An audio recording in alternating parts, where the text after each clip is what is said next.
Imagine this, a new country that is less than 250 years old and is still learning the ropes.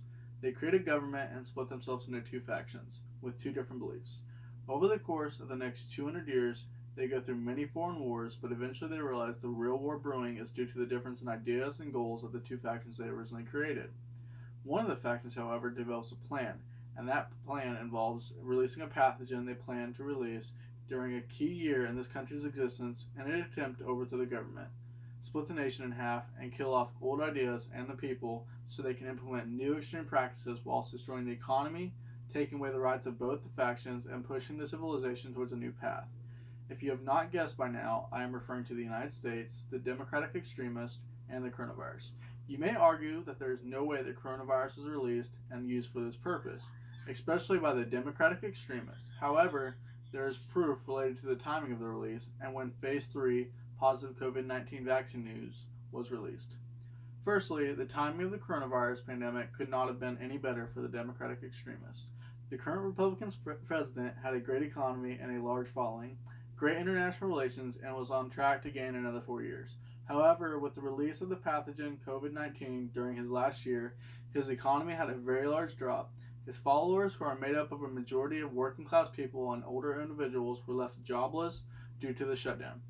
Then they had to rely on the stimulus bill, and the older people were in fear of the coronavirus affecting them since it mainly affects people older than 50 with pre-existing conditions. Additionally, Speaker of the House Democratic extremist Nancy Pelosi has had her hand deep in the cookie jar when it comes to negotiations, and despite Republican efforts to get close to her goal of $2.2 trillion package, she has continued to push back and has even gone on to ask for more than $2.2 trillion since Republicans arrived at a $1.8 trillion negotiation. Even further, over 247,000 Americans as of today, the 17th of November, have passed away, and those votes could have been the difference between some of these key swing states. What we can learn from this is due to COVID-19, major news stations supporting Democratic leaders have brainwashed the public into thinking all the deaths are Trump's fault, and the economy collapsing is Trump's fault.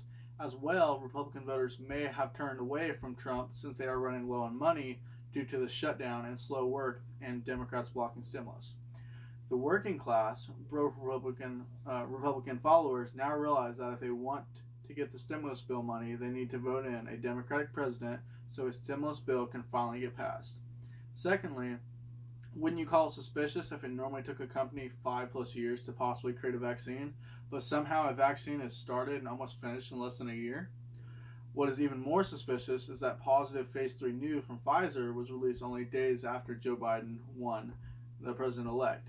If it could not have been timed any better with when the election lined up. When the coronavirus first hit the U.S., Democrats criticized and laughed at Trump for closing the borders and travel, and then later claimed he didn't close it quick enough and did not take it serious enough. The Democratic extremists change their views when they see an opportunity to align with public needs and undermine and scrutinize the president's every move and word.